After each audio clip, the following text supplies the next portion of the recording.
everyone, how's it going? Appreciate you stopping back in. And man, do we have a lot to catch up on. We've got the VP pick. We're day 3 of the RNC, so all the stuff going on with that. Of course, Amber Rose, like that's been a huge deal. And then there's a bunch of news roundup, that we might touch base on. There's a lot. There's a lot to catch up with, and we could go on for hours on everything. But there's always something new coming out, and I it's hard to keep up, honestly. So without further ado, I'm gonna go ahead and jump right into it.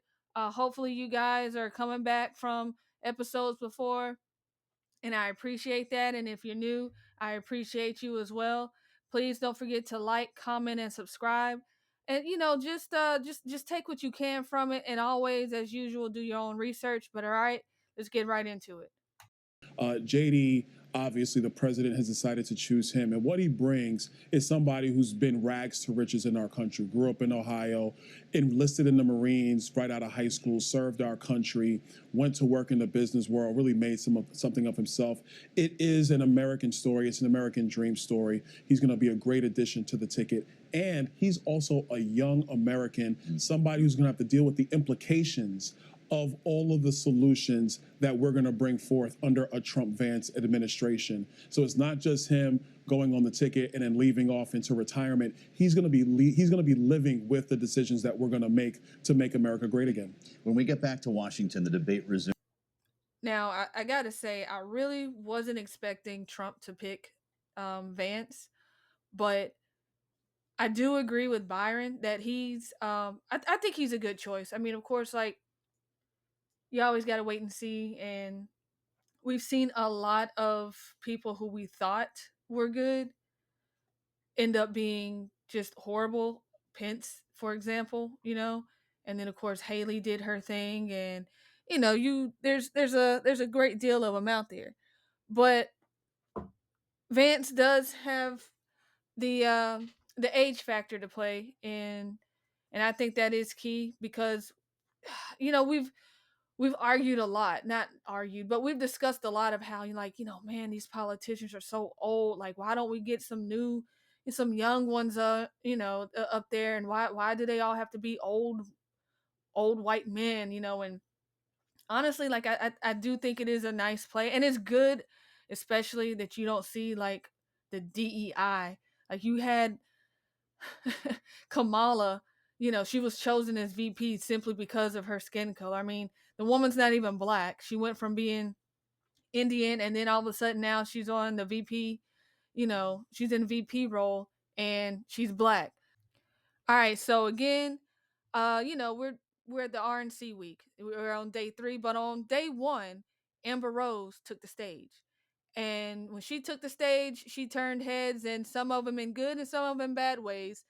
And it's because a lot of people had mixed feelings about Amber Rose being the person that she was, and she's standing up there and being a face for um the Republican Party, and of course as a Trump supporter. She gave a really great speech. If you haven't heard of it, or if you haven't heard it, I suggest you go check it out. It's about 7 minutes long, so I'm pretty sure you got time for that, right? But regardless, it was a really great speech to hear, and I do suggest you go and listen to it.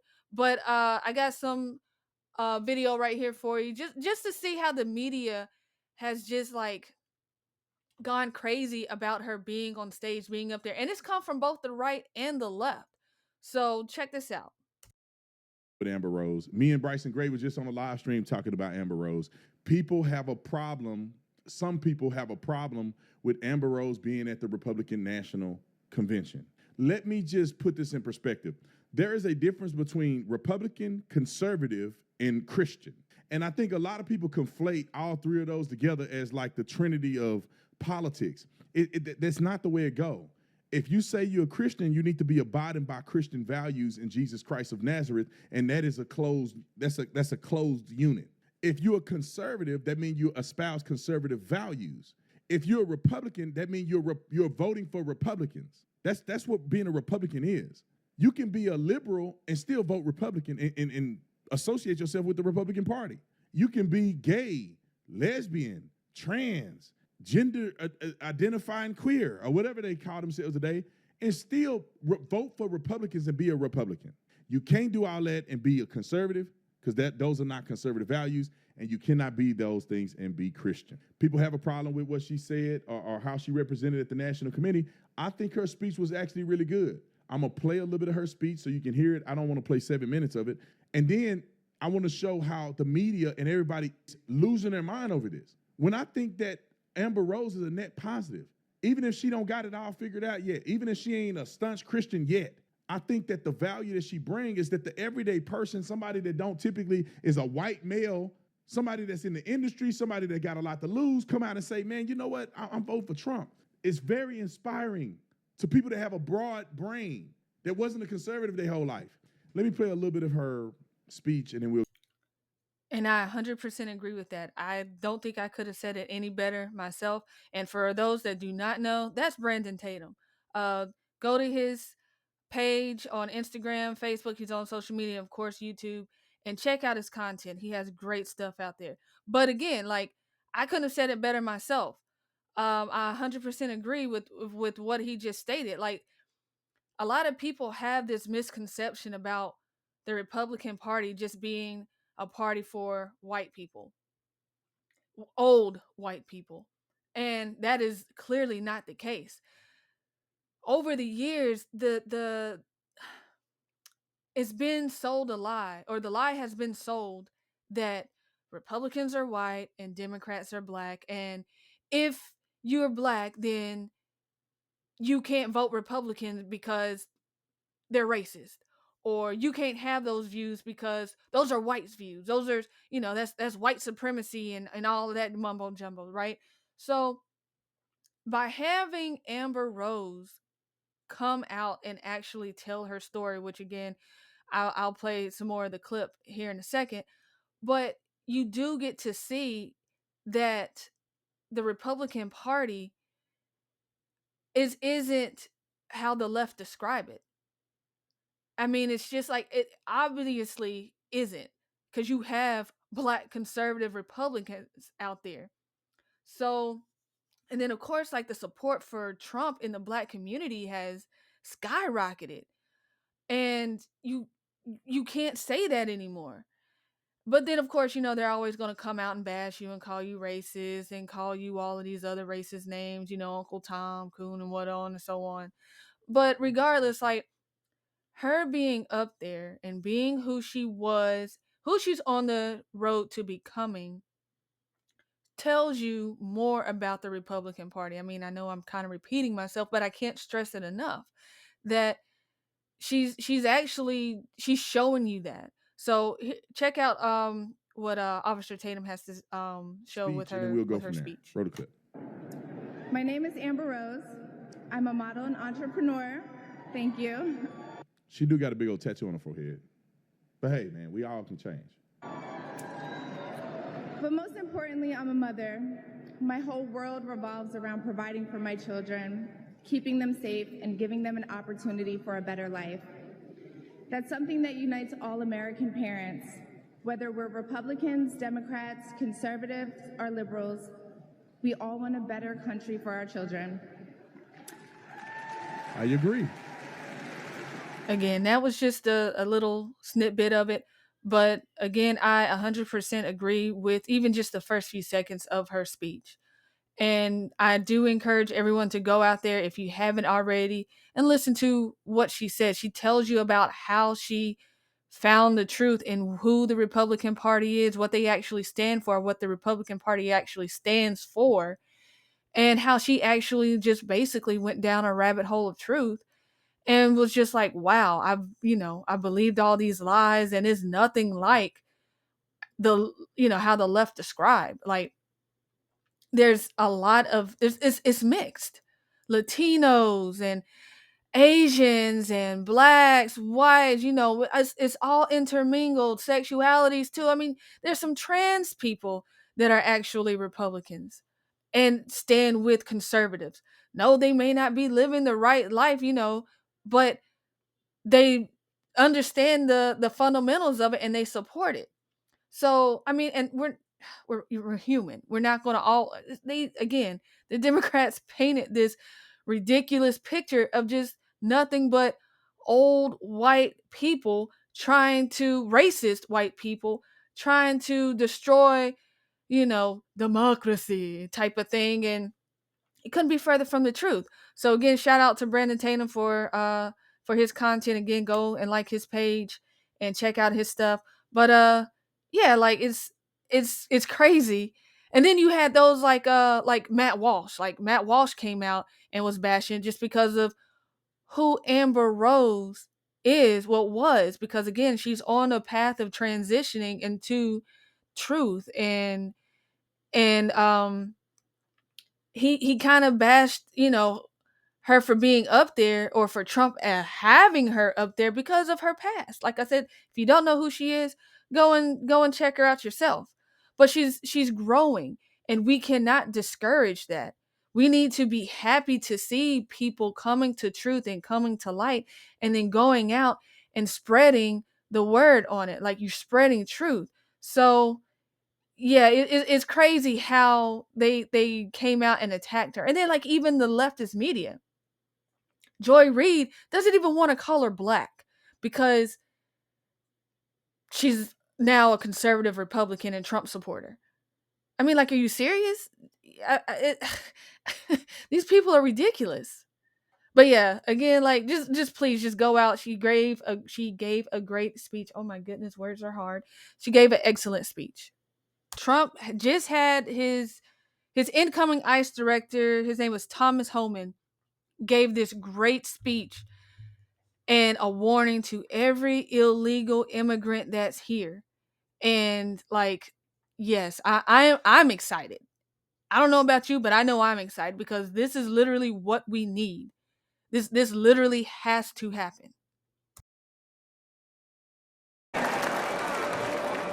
As a guy who spent 34 years deporting illegal aliens, I got a message to the millions of illegal aliens that Joe Biden's releasing our country in violation of federal law. You better start packing now.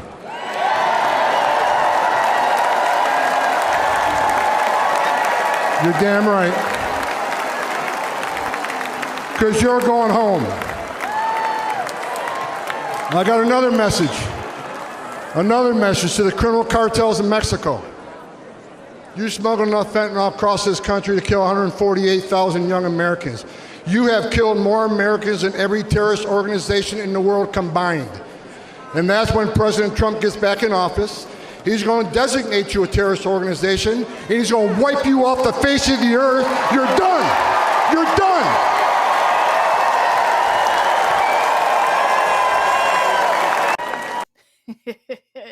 Hell yeah. Like, yes, that was an amazing speech. Like, you can't ignore how bad the fentanyl crisis has gotten in the US.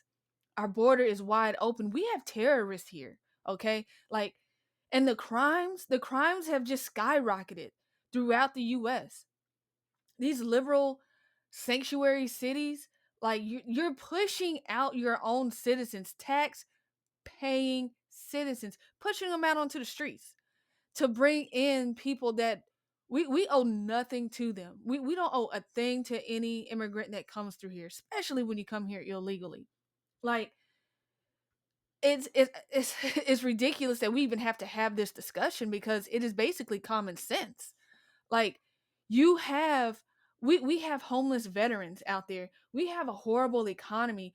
There people are losing their homes, living out of their cars, having to live on the streets, and instead of their governors and mayors, and their senators and stuff looking out for them, they're wanting to go and look out for the guy that's not even supposed to be here. Like, it's sad, and I'm excited about it, honestly. Like, mass deportation, yes, please. Shout out to the right wing angel on that clip as well. Another good place for content. But I'm gonna close out right now, and I'm gonna leave like a video compilation of some posts and some things that I came across. Like, it's just a mash news roundup, as you will. there's some updated things about the failed assassin.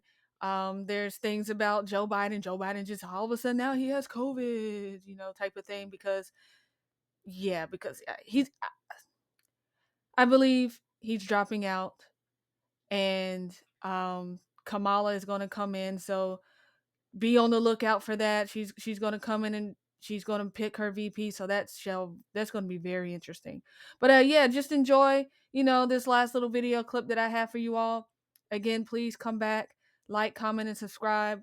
And God bless.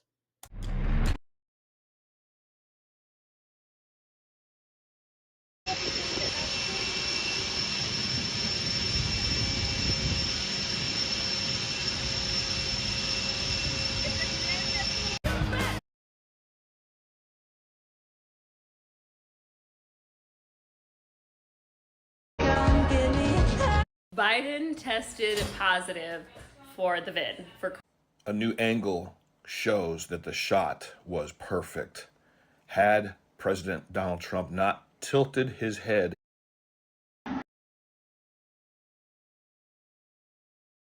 Hispanic, and I brought up the fact that I'm Hispanic, and I'm for Trump, and he said, "Well, you're Hispanic, so shouldn't you hate Trump?" And I was like, "No, he's great. I mean, like, he's a great president." And he called me stupid, or insinuated that I was stupid. He's like, "Well, that's kind of stupid." If he was a know-it-all. So, like, once again, if he was passionate about something, he would just talk, and acted like he knew everything, especially politics related.